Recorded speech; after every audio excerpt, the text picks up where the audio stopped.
Hello and welcome to Pharmacomany. I am Dr. Shahnaz Malik and we are going to discuss non-steroidal anti-inflammatory drug and antipyretic drug. Non-steroidal anti-inflammatory drugs are chemically derived and grouped together as analgesic, antipyretic and anti-inflammatory effect at higher doses. Do not depress CNS or no physical dependence or abuse liability. It has a very weaker analgesic effect than morphine except anti-inflammatory pain. Also called as non-narcotic, non-opioid or aspirin-like analgesic drug. Primarily act on peripheral pain mechanism and also in CNS by raised threshold. Now, classification of non-steroidal anti-inflammatory drug. First group is non-selective COX inhibitor. Second group is preferential COX-2 inhibitor. Third group is selective COX-2 inhibitor. And fourth one is analgesic and antipyretic with poor anti-inflammatory action group.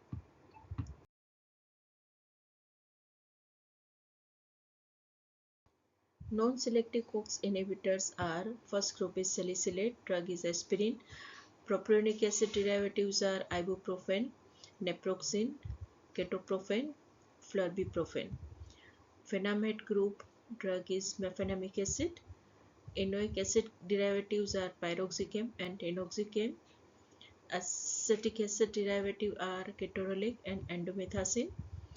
Pyrazolone derivatives are phenylbutazone and oxyphenbutazone.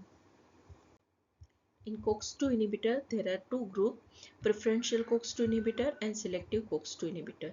And preferential COX-2 inhibitor drugs are nimesulide, diclofenac, aceclofenac, meloxicam and etodolac. And in selective COX-2 inhibitors are celecoxib, etoricoxib and parecoxib. Analgesic and antipyretic with poor anti-inflammatory drugs are para-aminophenol derivative drug is paracetamol and benzoxazosine derivative drug is nefopam. From membrane phospholipid, in presence of phospholipase A enzyme, arachidonic acid formation can occur. From arachidonic acid, in presence of COX-1 and COX-2, prostaglandin and thromboxane formation occur. Prostaglandin is the protective for gastrointestinal mucosa and thromboxane is support platelet function. When in presence of COX-2, prostaglandin formation occur but in the inflammatory condition which produce pain and fever. So, non-specific non-steroidal anti-inflammatory drug inhibit COX-1 and COX-2. So, it inhibit the protective function of gastrointestinal tract, also inhibit platelet function and it also inhibit inflammatory mediators. It inhibits prostaglandin and reduces the inflammatory mediator. When COX-2 specific inhibitor only inhibit COX-2 and so it reduces prostaglandin at the site of inflammation. So reduces inflammation, pain and fever and it protects gastrointestinal mucosa by only inhibiting COX-2. Now, major effect of prostaglandin synthesis inhibitors are analgesia, prevention of pain at nerve ending sensitization, antipyresis, reduction of body temperature in hyperthermia, anti-inflammatory action, reduction in sign of inflammation like pain, tenderness and swelling, and vasodilation. Thromboembolic anti-thrombotic action like inhibition of platelet aggregation and closure of ductus arteriosus in newborn. Non-steroidal anti-inflammatory drug block the generation of prostaglandin. Prostaglandin, prostacyclin and thromboxane A2 are produced by from the arachidonic acid by enzyme cyclooxygenase. Cyclooxygenase exists in COX-1, COX-2 isoform and COX-3 has recently been identified. Cyclooxygenase is found bound to the endoplasmic reticulum and it exists in three isoforms. COX-1 act in physiological condition, COX-2 is inducible and it induced in inflammatory cell by pathological stimulation and COX-3 present in the brain. Anti-inflammatory effect is due to inhibition of enzyme that produces prostaglandin synthesis, which convert arachidonic acid to prostaglandin, prostacyclin, and thromboxane A2. Aspirin irreversibly inactivate COX-1, COX-2 by acetylation of specific serine residues. This distinguishes from the other NSAID, which reversibly inhibit COX-1 and COX-2. Analgesic effect of a non-steroidal anti-inflammatory drug is thought to be related to the peripheral inhibition of prostaglandin production and may also be due to inhibition of pain stimuli at the subcortical site. NSAIDs prevent the potential action of prostaglandin on endogenous mediator of the peripheral nerve stimulation. Now, what is pain? Pain is an unpleasant sensory and emotional experience associated with actual or potential tissue damage or described in terms of such damage. It is called pain. Pain can be classified according to duration as well as pathophysiology. So, according to duration, it can be acute or chronic type of pain, or it can be nociceptive or neuropathic pain. Acute versus chronic pain. Acute pain usually accompanied by obvious tissue damage, increased autonomic nervous activity, and pain resolved with healing of underlying injury and serve a protective function. When chronic pain that extend 3 to 6 months beyond onset and beyond the expected period of healing ceases to serve a protective function and degrade health and functional capability and depress the mood. Nociceptive pain versus neuropathic pain. Nociceptive pain that arises from a stimulation that is outside of the nervous system, that is receptor stimulation and proportionate to the stimulation of the receptor. When acute serve as protective function, and musculoskeletal disorder are a very common cause of nociceptive pain.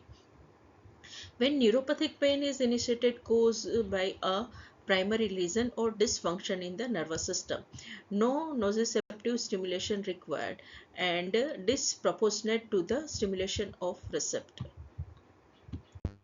Antipyretic effect against pyrexia or fever. Reduction in body temperature in case of hyperthermia but not in normothermic individual. Mechanism of action during the infection or injury, tissue injury. Fever by generation of pyrogen like interleukin, TNF alpha and interferon induces production of prostaglandin E in the hypothalamus and raise the temperature set point. COX-2 and COX-3 inhibitor which inhibit that stimuli, and NSAID block the action of prostaglandin production in hypothalamus and reduces temperature. Antipyretic effect of the non-steroidal anti-inflammatory drug is believed to be relate inhibit production of prostaglandin and which induced by interleukin 1 interleukin 6 in the hypothalamus, the resetting of the thermoregulatory system leading to vasodilatation and increased heat loss. In peripheral component, prostaglandin sensitizes the afferent nerve ending to pain, induces by chemical or mechanical stimuli, induce hyperalgesia by affecting transducing property of free nerve ending. Normal stimuli become painful, and NSAID do not block the direct prostaglandin application related to pain or tenderness, but it blocks the pain sensitizing mechanism induced by bradykinin, TNF alpha, and interleukin or others, and by it inhibiting by COX-2, and it is more effective against pain due to inflammation. And central component is hyperalgesic effect through inhibition of prostaglandin release in spinal, dorsal, horn and CNS. Thromboxane A2 is pro-aggregator when prostacyclin is anti-aggregator. Most NSAID effect on the thromboxane A2 predominate and inhibit aggregation, prolong bleeding time, and aspirin is highly active and acetylate COX in the circulation before hepatic first pass metabolism. Even at the small dose, it acts as anti-thrombotic effect in myocardial infarction and other cardiac condition. At the site of injury, enhance the COX-2-mediated prostaglandin synthesis. NSAID inhibit prostaglandin synthesis at the site of injury. Inflammatory response of different NSAID depend on the capacity of inhibit COX. Also inhibit other mechanism like prostaglandin are not a sole mediator of inflammation. Other mediator like leukotrienes and platelet activating factor and cytokines also. And some NSAID act inhibition of generation of superoxide and free radicals. Now, ductus arteriosus. It is a shunt connecting to the pulmonary artery to aortic arch, maintained by prostaglandin E2 and prostacyclin. Closes at the birth, and failure to close, the small dose of NSAID can close it. Drug like aspirin and endomethacin can be given. So, no NSAID should be given in the late pregnancy due to premature closure of ductus arteriosus. Now, pain of dysmenorrhea. It is the severe kind of pain during menstruation and may precede menstruation or during menstruation, caused by increased release of prostaglandin due to increased destruction of endometrial cell and release of their content. Intermittent ischemia of cardium and cramps can occur. So, NSAID decreases release of prostaglandin and reduces the pain of dysmenorrhea. Effect of NSAID on gastric mucosa. NSAID produces gastric mucosal damage, ulceration, blood loss in varying extent due to inhibition of COX-mediated synthesis of gastric protective prostaglandin. Also, big diffusion of hydrogen in gastric mucosa.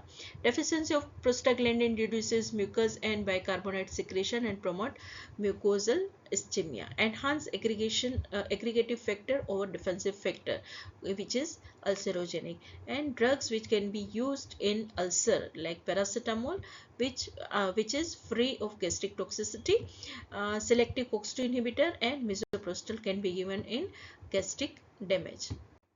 Effect of NSAID on renal. During hypovolemic shock during renal perfusion, particularly important in condition of CHF, hypovolemia, cirrhosis and renal impairment. Patient under antihypertensive and diuretic.